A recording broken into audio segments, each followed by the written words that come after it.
So here is the solution for the first question.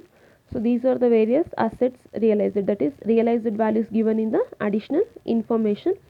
Calls in arrears received, problem ಅಲ್ಲಿ ಕೊಟ್ಟಿದ್ದಾರೆ calls in arrears to be collected ಅಂತ. Then liquidation expenses, that is cost of liquidation is liquidation expenses. Liquidators remuneration on amount realized.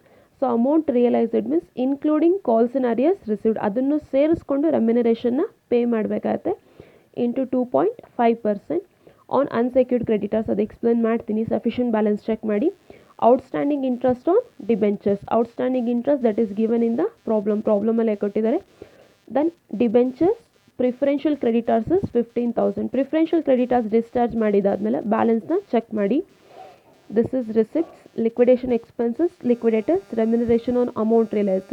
So ಎಷ್ಟಿರುತ್ತೆ amount 11,91,625 ಅಂದರೆ outstanding interest ಮತ್ತು debentures ಅಂದರೆ 1,02,500 pay ಮಾಡೋಷ್ಟು sufficient balance ಇದೆ. So ಅದು balance discharge ಮಾಡಿದಾದ್ಮೇಲೆ ಎಷ್ಟು ಉಳ್ಕೊಳ್ಳುತ್ತೆ 10,89,125. ಸೊ ಪ್ರಿಫರೆನ್ಷಿಯಲ್ ಕ್ರೆಡಿಟರ್ಸ್ ಇಸ್ 15,000 ಪ್ರಾಬ್ಲಮಲ್ಲಿ ಕೊಟ್ಟಿದ್ದಾರೆ ಬ್ಯಾಲೆನ್ಸ್ ಶೀಟಲ್ಲಿ. So total creditors is 1,15,000. In that 15,000 is preferential. So then balance 1,00,000 is unsecured creditors. So 15,000. So this is balance. So ನಮಗೆ ಬೇಕಾಗಿರೋ unsecured creditors. So that is unsecured creditors plus bank overdraft. So 95 plus 58. 95,000 ಯಾವುದಪ್ಪ ಅಂದರೆ so here the company is discharging 5% less. Creditors ಏನಿದೆ that self is a trade creditor. So 5% ಕಡಿಮೆ discharge ಮಾಡ್ತಿದ್ದಾರೆ. So 1,00,000 ಇದೆ. So 1,00,000 into 5% ಅಂದರೆ 5,000 ಆಗುತ್ತೆ. So 1,00,000 minus 5,000 that is 95,000. So ನೀವು ಡೈರೆಕ್ಟಾಗಿ 1,00,000 ಇಂಟು 95% ಅಂತಲೂ ಕನ್ಸಿಡರ್ ಮಾಡ್ಕೊಬೋದು.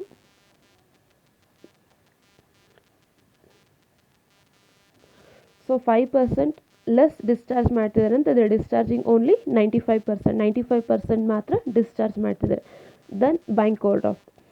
ಸೊ ಅದಾದಮೇಲೆ so here we are discharging complete unsecured creditors and the bank overdraft. So ಕಂಪ್ಲೀಟಾಗಿ ಡಿಸ್ಚಾರ್ಜ್ ಮಾಡ್ತಿದ್ರೆ ಏನಾಗುತ್ತೆ so that we have to calculate the remuneration that is including preferential creditors that we have to pay the remuneration. Including preferential ಕ್ರೆಡಿಟರ್ಸ್ಗೂ ಸೇರಿಸಿ ರೆಮ್ಯುನರೇಷನ್ನ pay ಮಾಡಬೇಕಾಗತ್ತೆ. That is 1,68,000. 95,000 plus 58,000 plus 15,000. So add ಮಾಡ್ಕೊಂಡಾಗ 1,68,000 ಆಗುತ್ತೆ. 1,68,000 into 1%. Then arrears of dividend. So 6,00,000 into 5% into 4 years that is 1,20,000. So unsecured ಕ್ರೆಡಿಟರ್ಸ್ನ discharge and ರೆಮ್ಯುನರೇಷನ್ನ discharge ಮಾಡಿದ್ಮೇಲೆ ಉಳ್ಕೊಳ್ಳೋ ಅಮೌಂಟ್ ಎಷ್ಟಿರುತ್ತೆ 9,19,445. This is the balance amount. So arrears ಎಷ್ಟಿದೆ 1,20,000. So ನಮ್ಮ ಹತ್ರ ಇರೋದು 9,19,000 that we are having the sufficient balance. ಅರಿಯರ್ಸ್ನ ಡಿಸ್ಚಾರ್ಜ್ ಮಾಡಿ. ಸೊ 9,19,000 1,20,000 ಹೋದರೆ still we are having the balance of 8,00,000. 8,00,000 change balance ಬರುತ್ತೆ ನಮಗೆ. So that we can repay all the preference ಕ್ಯಾಪಿಟಲ್ನ ಕೂಡ ರೀಪೇ ಮಾಡ್ಬೋದು.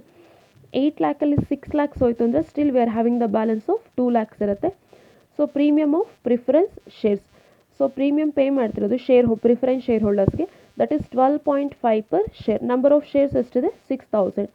6,000 ಇಂಟು 12.5 ಎಷ್ಟಾಗುತ್ತೆ 75. ಇದಿಷ್ಟು ಪೂರ್ತಿ ಡಿಸ್ಚಾರ್ಜ್ ಮಾಡಿದ್ಮೇಲೆ ಉಳ್ಕೊಳ್ಳೋದು that is amount payable to equity share holders. So ಇದನ್ನು ಡೈರೆಕ್ಟಾಗಿ ಬ್ಯಾಲೆನ್ಸ್ ಮಾಡ್ತೀವಿ, ಬೇರೆ ಏನೂ ಕ್ಯಾಲ್ಕುಲೇಷನ್ ಬರಲ್ಲ. ಯಾಕಪ್ಪ ಇದರಲ್ಲಿ ಕ್ಯಾಲ್ಕುಲೇಷನ್ ಬರಲ್ಲ ಅಂದರೆ in this problem we have only one equity share. ಬರೀ ಒಂದೇ ಈಕ್ವಿಟಿ ಶೇರ್ಸ್ ಇರೋದ್ರಿಂದ ಬೇರೆ ಯಾವುದೇ ಕ್ಯಾಲ್ಕುಲೇಷನ್ ಬರಲ್ಲ. Suppose if we had two equity shares ಇದ್ದಾಗ ಪ್ರೀವಿಯಸ್ ಪ್ರಾಬ್ಲಮ್ಸಲ್ಲಿ ಮಾಡಿದ್ದೀರಾ ಆ ಥರ ಕ್ಯಾಲ್ಕುಲೇಟ್ ಮಾಡಬೇಕಾಗತ್ತೆ. ಸೊ ಒಂದೇ ಈಕ್ವಿಟಿ ಶೇರ್ಸ್ ಇರೋದ್ರಿಂದ so whatever the balance that is transfer to equity share holders or balance payable or amount payable to equity share holders. ಇದು equity share ಹೋಲ್ಡರ್ಸ್ಗೆ ಪೇ ಮಾಡಬೇಕಾಗಿರೋ ಅಮೌಂಟ್ ಆಗುತ್ತೆ.